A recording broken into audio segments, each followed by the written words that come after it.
সপ্তম শ্রেণীর গণিত বিষয়ে। এটা হচ্ছে সম্পূর্ণ রিয়েল প্রশ্ন। একটু পরে আসছে উত্তর। সবাই স্ক্রিনশট বা দেখে নিতে পারো।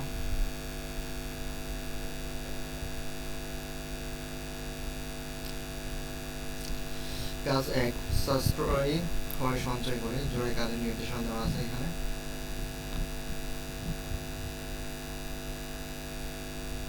কাজ 2, পরিমাপের দক্ষতা বাড়ায়।